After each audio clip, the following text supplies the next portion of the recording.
Primals. We are here today to talk about how to eat like a king, like Liver King. For those of you that don't know, Liver King has been making his rounds on social media, both good and somewhat controversial. And today we're going to break down what the Liver King's diet's like and should you be eating it. So first and foremost, for those of you that don't know, this is the Liver King. This is what he looks like.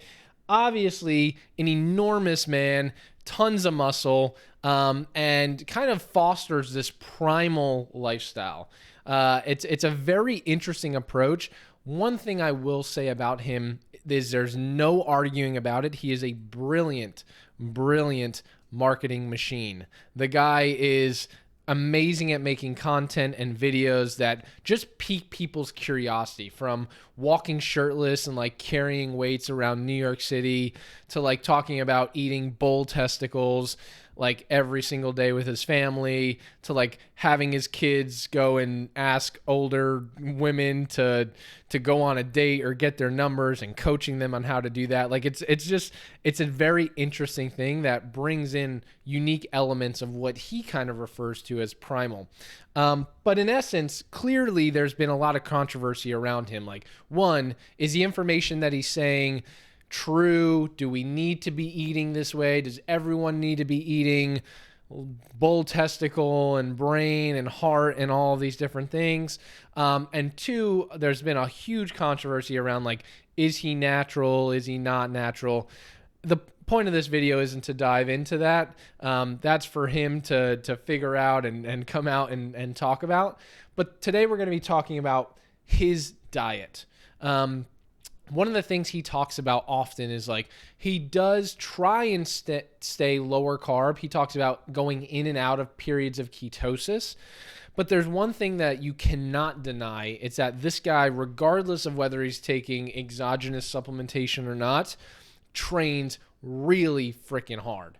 Really hard. And the good part about that is he's actually setting a great example for his kids who are watching and actually involved in training and even doing ice baths and things like that with him. So let's dive into what does his meal or his day of meals consist of. In reality, he has 3 meals, or at least is what he says, throughout the day. He has his breakfast, he has what he calls feeding the beast, and then he has what's called bonding with the inner tribe. And so let's break down what each one of these meals are, what the calorie load is, what the macro load is, and should you be consuming it. So the first one he talks about is breaking the fast. Typically, he says this should come after you earn it. So typically get up in the morning, do some type of activity, and then you earn your breakfast. He starts it off with 6 farm fresh eggs, a 30-gram protein shake, 100 grams of Greek yogurt with 30 grams of maple syrup, in which he also adds in 30 grams of almond butter, 20 grams of ghee, and some Redmond salt. He also eats 2 ounces of raw liver. He also eats 1 ounce of raw bone marrow and then a half pint of farm fresh raw milk to wash it all down. You know what I mean? So what is the calorie and macro content of that? Well, I have it broken down here. You can see it is 1,670 calories for breakfast. 104 grams of protein, 50 grams of carbohydrates, 117 grams of fat, right? Most people would look at this and go, that's an entire day, right? Those macros would be around an entire day for some individuals that are eating a very low calorie diet, but still, that's a lot to consume in just one meal. The majority of people wouldn't even be able to make it through that meal, let alone have that as just a singular thing when they first wake up in the morning. So my challenge with this is it's a lot, right? You really don't need 104 grams of protein. One of the things we know about protein and muscle protein synthesis is it tends to max out, right?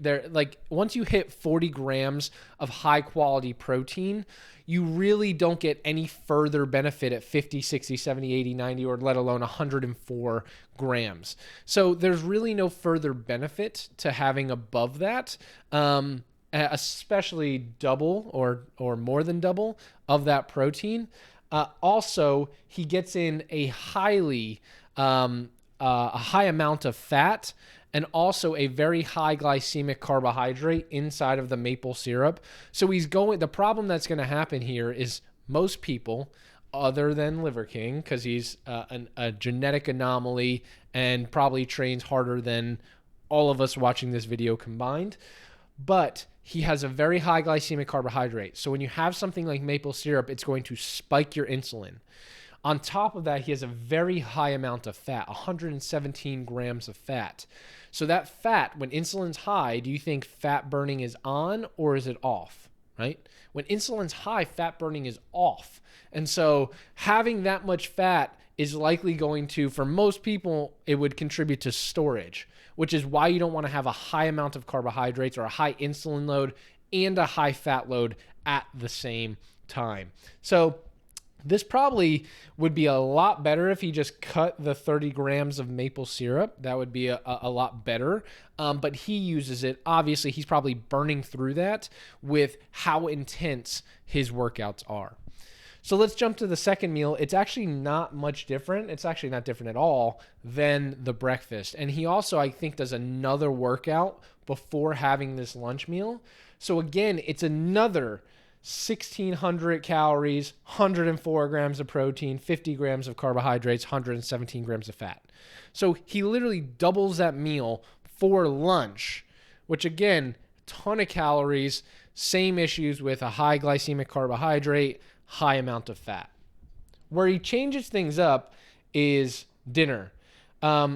This is interesting. He actually eats it raw on Thursday, which for 99.99% of the population of humans, that's not ideal. Granted, I feed my dog raw. There's benefits to that, and we can talk about that in a different video.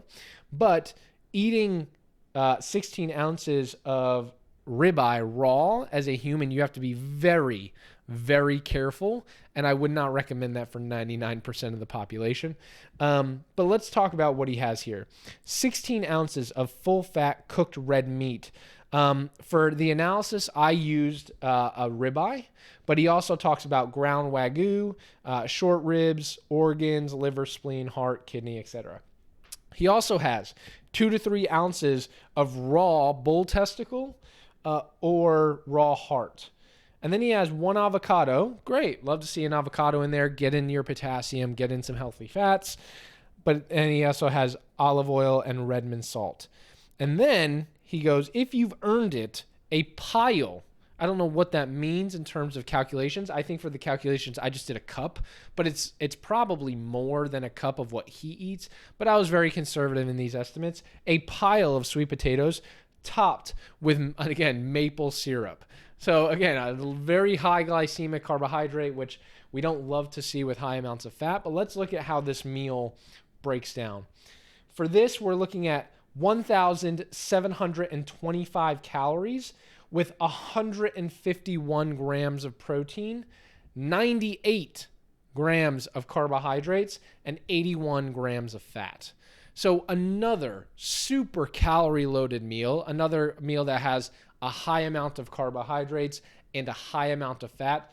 Granted, the good thing is that, again, a high amount of protein. Is there any further benefit to it? No. Is it going to have any negative downside? Probably not either. There are studies that show that even eating 350 grams of protein, actually it's very hard to increase fat storage when you eat that much protein from the protein alone. So there won't be any negative effect of having that much protein, but there's really no further benefit than having, say, 30 or 40 or 50 grams of protein within those same meals. Now, that being said, let's look at the total, because I know a lot of people are like, oh, I'm going to try eating like the Liver King for a day.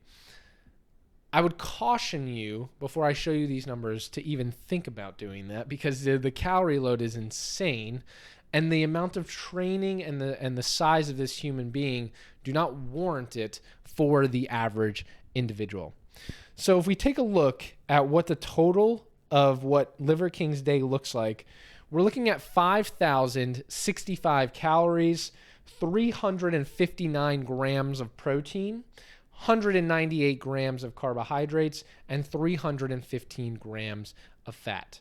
Now, if we want to look at that as a percentage of calories, that's about 28% protein, 16% carbohydrate, and 56% fat. So in terms of percentages, it's really not that bad if you were to scale it down. For most people, 16% carbohydrate, you're in that lower carb range. You know what I mean? 28 grams of protein, that's definitely a higher, good solid amount for someone who's especially training this hard.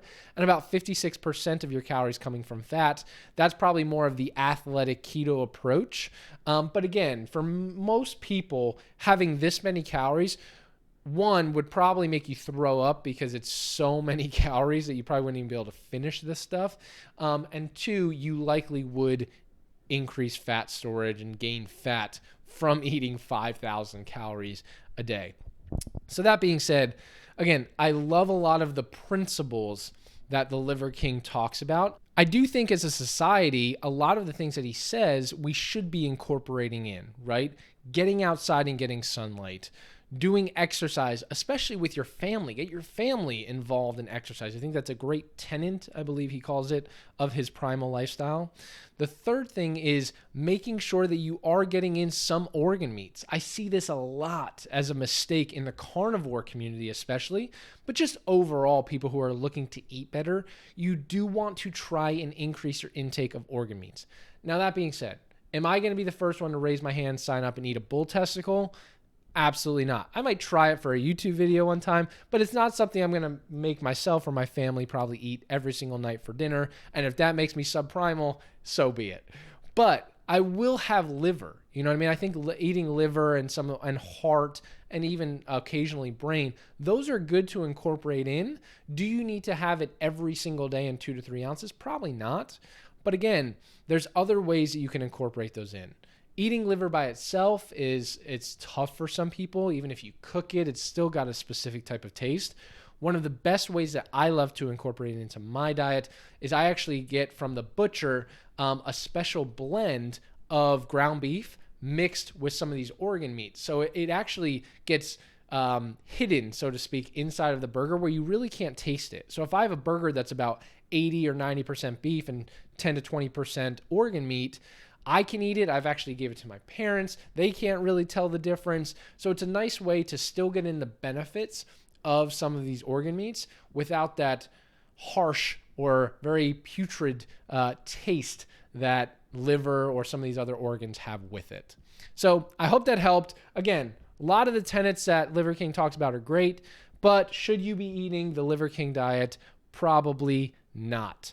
So let me know down in the comments what you thought, if you've ever tried anything from the Liver King, if you eat liver or organ meat yourself, or any other videos that you want to see us talk about. Until next time, see you guys.